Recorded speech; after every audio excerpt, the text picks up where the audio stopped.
오늘부터는 새벽 예배 때 디모데 전서 후서 말씀을 나누도록 하겠습니다.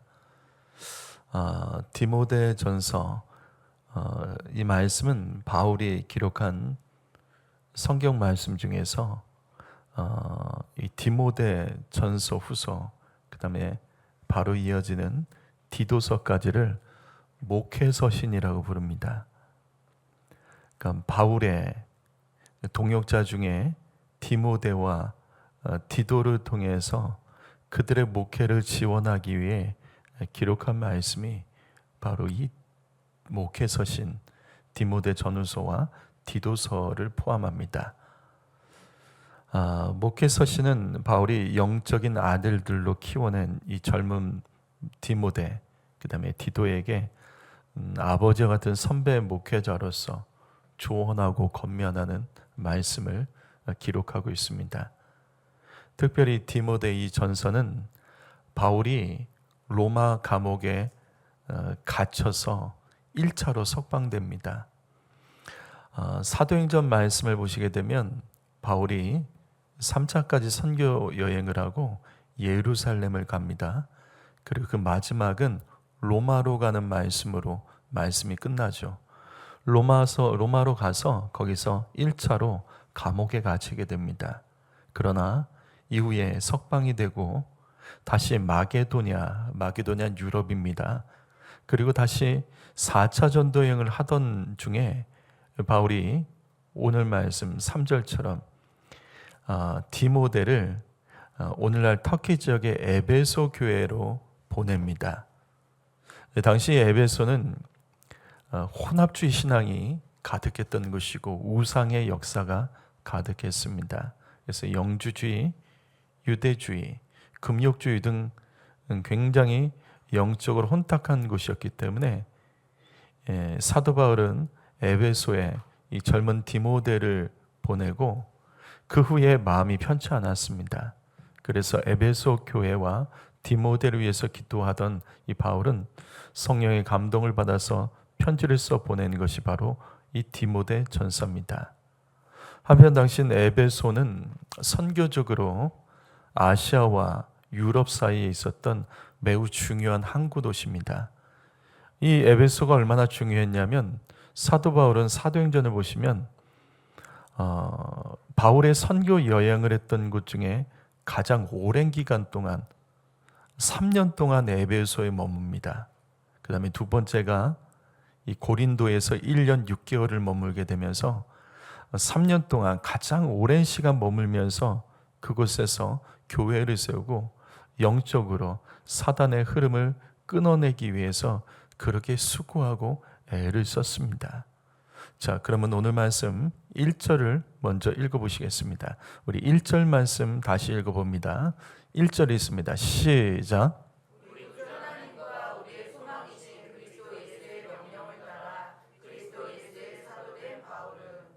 자, 바울의 서신은 언제나 그 시작에 교회와 성도들을 향한 인사로 시작합니다. 근데 이 디모데전서 여기 1장 1절에는 바울의 다른 서신에는 한 번도 나오지 않은 이 독특한 표현이 나옵니다. 이것은 예수님을 향하여 우리의 소망 되신 그리스도 예수라고 표현을 합니다. 우리의 소망 되신 그리스도 예수. 왜 바울은 갑자기 이런 표현을 사용했을까? 여러분, 먼저 신약 성경에서 이 서신서의 소망, 이 소망이란 단어는 언제나 예수님의 재림과 관계가 있는 단어입니다. 이 서신서에 기록된 이 소망이라는 단어들은 당시 교회가 박해를 받으면서 많은 성도들이 핍박당하고 순교를 당하던 그때 이 소망이란 단어는 예수님의 재림을 가리키는 단어로 사용합니다. 따라서 예수님이 소망이라는 구절은 첫 번째로 당시 사도 바울이 처해 있었던 상황과 관련이 있고, 두 번째는 디모데가 목회하던 에베소의 상황과 관계가 있는 단어입니다. 먼저 첫 번째로 사도 바울이 처해 있던 상황 때문에 바울은 예수님을 소망이라고 강조합니다. 자, 다시 반복합니다. 그리스도가 소망이라는 이 구절은 예수님의 재림과 관계 있는 단어입니다. 당시에 사도 바울이 처해 있었던 상황은 예수님의 재림보다는 먼저 자신이 하나님의 부르심을 받는 날이 얼마 남지 않았다는 것을 이 바울은 알고 있습니다. 그래서 실제로 사도 바울은 앞에서 말씀드린 것처럼 3차 전도여행을 마치고 이 사도행전을 마지막에 예루살렘을 통해서 로마로 가서 거의 2년간 갇혀 있습니다.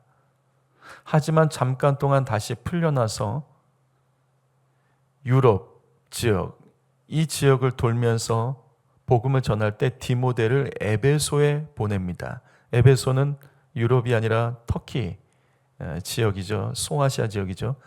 그래서 바울은 4차 여행을 계속했습니다. 하지만 다시 얼마 후에 사도 바울은 2차로 로마 감옥에 또 갇히게 됩니다. 그리고 그때 순교합니다. 디모데전서는 바울이 1차 로마 감옥에서 풀려난 후에 4차 전도여행을 다니면서 각 지역에서 사도 바울이 사단 마귀가 교회를 얼마나 어떻게 공격하는지, 성도들이 또 어떻게 핍박당하고 순교당하는 현장을 목격하게 됩니다. 그래서 에베소에서 치열하게 영적 전쟁을 하고 있을 디모데, 앞으로 오랜 시간 디모데와 함께하지 못한다는 것을 알게 된 이 사도 바울은 그래서 디모데에게 편지를 보내고 디도에게 편지를 보낼 겁니다. 그리고 얼마 후에 다시 2차로 로마 감옥에 갇혀서 순교하기 직전에 기록한 말씀이 바로 디모데 후서. 그래서 디모데 후서가 바울이 기록한 가장 마지막 성경입니다. 이처럼 바울은 사방의 영적인 공격과 핍박과 순교를 당하던 교회와 성도들을 보면서 그 핵심에 있었던 사도 바울은 자신이 예수님의 재림보다 먼저 주님의 부름받을 것을 알고 그리스도의 소망, 그리스도가 소망이라는 것을 강조했습니다. 성도 여러분, 우리는 오늘 말씀을 통해서 아주 중요한 것을 배웠습니다. 신약 시대의 성도들에게 예수님이 소망이라는 말은 예수님의 재림, 그리고 순교적인 상황을 강조하는 구절입니다. 맞습니다. 우리의 소망은 이 땅에서 형통하고 잘 사는 게 아닙니다. 돈이 우리의 소망이 아닙니다. 명예나 성공이 우리의 소망이 아닙니다. 오늘 주님께서 내 영혼을 부르시면 그게 무슨 소용이 있겠습니까? 우리의 첫 번째 소망은 예수님이십니다. 예수님을 기다리고 만나는 것을 인생의 가장 중요한 소망으로 두고 살아가는 사람들이 성도입니다. 이 땅에서 내 뜻대로 되지 않아도 나는 예수님 만날 준비, 예수님 만나는 것을 더 소망하며 사는 사람, 그래서 넘어지지 않고 믿음 흔들리지 않는 사람이 진짜 예수를 믿는 사람입니다. 두 번째로 바울은 왜 예수님이 우리의 소망이라고 디모데에게 가르쳤을까? 그것은 당시에 디모데가 목회했던 에베소의 상황 때문입니다. 우리 3절 말씀 읽어보시겠습니다. 3절 말씀 있습니다. 시작.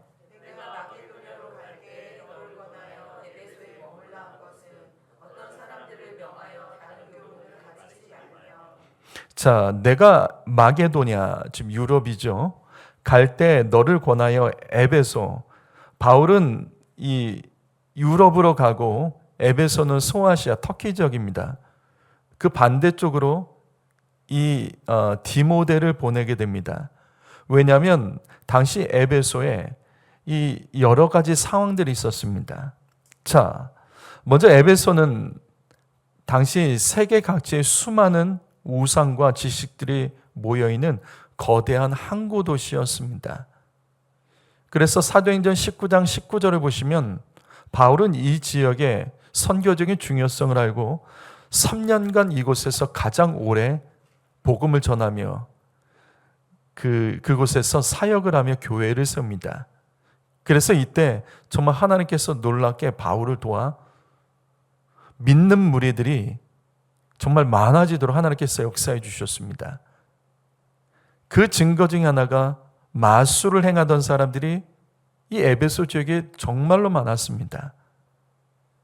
사도행전 19장 19절을 보시게 되면 마술을 행하던 자들이 예수 믿고 그들이 가지고 있던 그 책들을 불태우는 장면이 나옵니다. 이때 예수를 믿게 된 마술사들이 태웠던 이 우상에 관련된 여러 가지 책들의 가격을 계산한 것이 사도행전 19장 19절에 정확히 기록되어 있습니다. 은 5만 개. 이 은 5만 개는 은 5만 드라크마로 현대인의 성경에 기록되어 있습니다. 드라크마, 여러분 드라크마 아십니까? 드라크마는 데나리온과 같은 단위입니다. 따라서 5만 드라크마는 5만 데나리온입니다. 계산을 하게 되면 최소 50억 이상이죠. 무슨 말이냐면 마술과 우상에 관련된 이 책들을 채웠는데 이 책들 가격만 50억 이상이 넘었다는 거예요. 그날 하루. 그래서 오늘 말씀 3절을 보시면 여기 다른 교훈이라는 것을 경고합니다. 이 다른 교훈은 우상의 교훈, 복음이 아닌 다른 이단들의 교훈을 포함한 우상과 이단들의 교훈, 가르침들을 말합니다. 당시 에베소 교회는 이러한 사회적 분위기 때문에 교회 안까지 이단과 또 우상의 가르침들이 침투하여 이것이 복음과 섞여서 이 교회를 굉장히 어렵게 만들었습니다. 또 4절 말씀들 읽어보시죠. 4절 읽어봅니다. 4절 시작. 신화와 끝없는 족보에 몰두하지 말게 하려 함이라. 이런 것은 믿음 안에 있는 하나님의 경륜을 이룬보다 도리어 변론을 내는 것이라. 자, 당시 유럽에 있던 사람들은 헬라인이라고 부릅니다. 헬라는 그리스죠. 다시 말해서 여기 신화는 그리스 로마 신화와 같은 이야기들을 말합니다. 또 4절을 보면 끝없는 족보가 나오죠. 이 끝없는 족보는 뭐냐면 신화를 근거로 고대 시대부터 현재까지 이르는 거짓된 연대기를 말합니다. 여러분, 우리는 성경의 연대기가 있듯이 우상들, 세상 나라들의 우상의 연대기들이 있습니다. 그것들을 가르쳤던 겁니다. 그래서 당시 에베소 교회는 다른 교훈, 즉 이단과 우상에 대한 가르침에 성도들의 영향을 받았고 또 사회적인 그 분위기에 따라서 신화와 거짓된 신화의 연대기들에게 몰두된 성도들이 있었고 그것으로 인하여 믿음이 흔들렸으며 교회 자체의 근간이 흔들렸습니다. 이처럼 교회가 무차별적인 세상의 공격을 받고 있었을 때 그로 인하여 젊은 목회자였던 디모데는 이러한 다른 교훈, 신화, 연대기들의 강력한 도전을 받으면서 목회에 굉장히 어려움을 겪고 있었습니다. 그래서 바울은 디모데에게 이렇게 가르쳤습니다. 1절 말씀, 우리의 소망이신 그리스도 예수. 아무리 힘들고 어려워도 예수의 재림의 날에 성도들의 세상에 뺏기지 않기 위해서는 너 열심을 내라. 예수님은 다시 오신다. 곧 오신다. 힘들고 어려워도 그 성도들을 뺏기지 말고 영심으로 사명 감당하라며 그리스도 예수를 소망이심을 강조합니다. 성도 여러분, 예수님의 재림의 날 또는 그 전에 우리의 영혼이 주님의 부름을 받는 그날 하나님께서는 우리의 믿음을 결산하십니다. 어떻게 이 땅에서 믿음을 지켰는지, 어떻게 사명을 감당했는지 주님은 반드시 결산하십니다. 예수님이 재림하시는 날 또는 우리의 영혼이 주님을 부름받는 날, 그날은 바로 결산의 날이라고요. 여러분, 그래서 지쳐도 견디셔야 됩니다. 여러분, 예수 믿다가 하면 시험에 들어도 견디셔야 됩니다. 서운해도 삐지지 마시고 믿음 흔들리지 마셔야 됩니다. 예수님이 우리의 소망이십니다. 우리의 소망은 주님을 만나는 것이어야 합니다. 주님을 만나면 주님은 이 땅에서 우리의 믿음, 예배, 헌신, 가정에서의 자녀들의 신앙의 전수, 그것 다 결산하십니다. 그래서 소망을 갖고 예수 만날 준비하며 우리 믿음 지치면 안 돼요. 예수님을 나의 소망으로 삼고 살아가는 사람들은 주님을 만나는 날 우리를 결산하시는 주님 앞에 부끄러움이 없도록 믿음을 지키고 사명을 감당해야 됩니다. 이것이 예수님을 소망으로 두고 주님 만날 준비를 하며 살아가는 성도들의 모습이죠. 성경 하나 찾아보시겠습니다. 히브리서 6장 19절입니다. 말씀 찾아보시죠. 히브리서는 디모데 전후서 그리고 디도스 다음에 나옵니다. 뒤로 넘기시면 나와요. 히브리서 6장 19절입니다. 히브리서 6장 19절 찾으시죠? 자, 읽어보시겠습니다. 시작. 우리가 이 소망을 가지고 있는 것은 영혼의 닭 같아서 튼튼하고 견고하여 휘장 안에 들어가나니. 예수 그리스도는 우리의 소망이다. 이것이 무엇을 말하는 것일까? 여기 히브리서에서는 그것은 영혼의 닷 같다라고 말합니다. 영혼의 닷. 영혼의 닷이라는 것이 무슨 뜻이죠? 예수님이 우리의 소망, 이것은 영혼의 닷입니다. 그럼 영혼의 닷이 무슨 뜻이죠?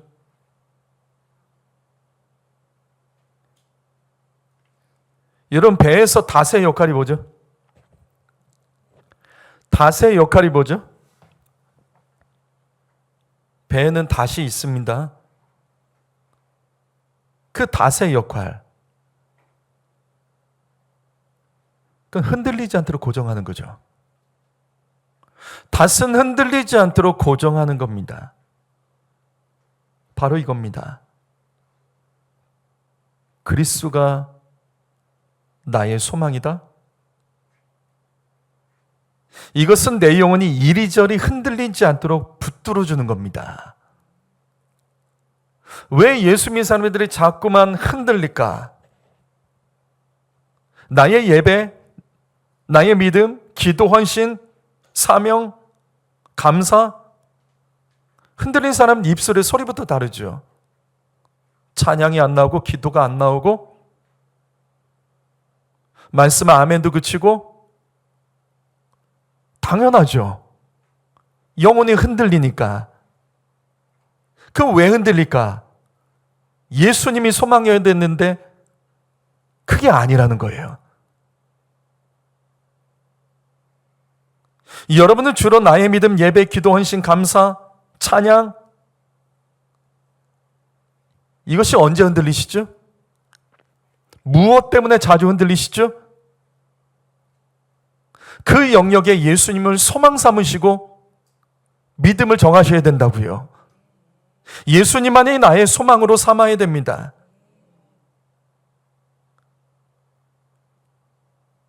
흔들릴 때가 아니라고요. 예수님이 소망이라는 것은 예수님의 재림을 가리킨다고요. 그리고 주님은 오늘 내 영혼을 부르실 수도 있습니다. 흔들릴 때가 아니라는 겁니다. 성도 여러분, 그래서 여기 히브리서 6장 19절 말씀 다시 보시죠. 우리가 이 소망을 가지고 있는 것은 영혼의 닭 같아서 튼튼하고 견고하여 휘장 안으로 들어가나니, 휘장 안에 들어간다는 게 뭐죠? 지성소에 들어간다는 게 무슨 뜻이에요? 성경에서 지성소는 하나님의 임재하시는 곳을 가리키죠. 그 휘장 안쪽은 주님 만나는 거예요. 그래서 예수님이 죽으실 때 휘장이 찢어진 겁니다. 왜? 열렸어요. 누구나 이제부터는 휘장 안에 있는 예수님, 휘장 안에서 만나주신 예수님을 누구나 이제는 만날 수가 있었습니다. 구약시대에는 대제사장만 1년에 단 한 번 하나님이 직접 대면을 했죠. 근데 예수님의 죽으심으로 휘장이 갈라지며 누구나 예수님을 만날 수 있게 됐습니다. 다시 우리가 이 소망을 가지고 있는 것은 영혼의 닭 같아서 튼튼하고 견고하여 휘장 안에 들어가나니. 성도 여러분, 튼튼하고 견고한 믿음 가지셔야 됩니다. 그래야지 휘장 안에 들어가서 주님 만나는 거예요. 누가 예수님 만날 수 있을까? 누가 하나님을 만날까? 튼튼하고 견고한 믿음 가진 사람이 주님 만납니다. 그러면 누가 내 믿음을 흔들리지 않고 튼튼하고 견고한 믿음 가질까? 뭐만 있으면 흔들리는 사람, 뭐만 있으면 남 탓하고, 그것이 아니라 견고하고 튼튼한 믿음, 그 믿음 가지고 언제나 주님을 만나려면 내 안에 소망이 뭐냐는 것을 물어봐야 되는 거예요. 뭐가 소망이죠? 자식입니까? 돈입니까? 내 삶의 현재 상황입니까?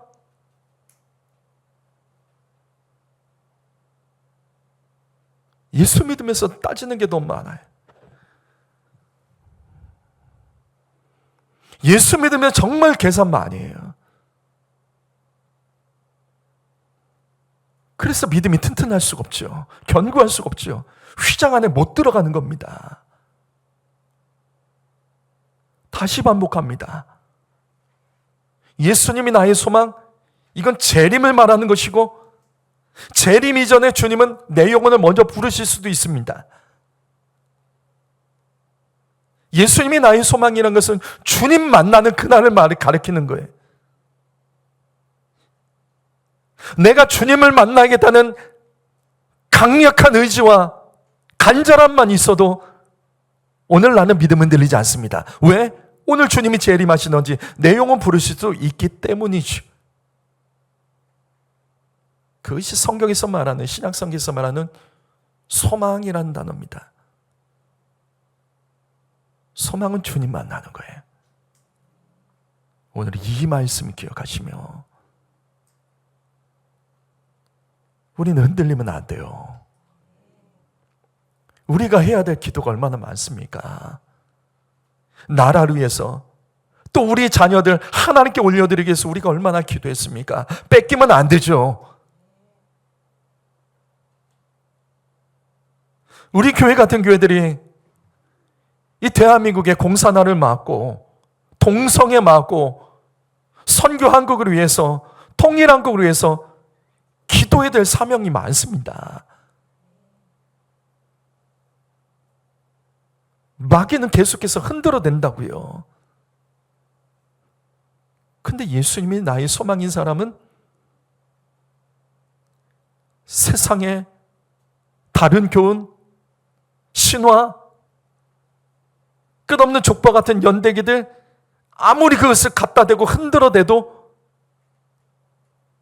주님 만납니다. 이 믿음으로 승리하시고 이 믿음으로 믿음 지키고 오늘이라도 주님이 내 영혼 부르시면 하나님 나라 들어가야죠. 이 믿음만 지키자고요.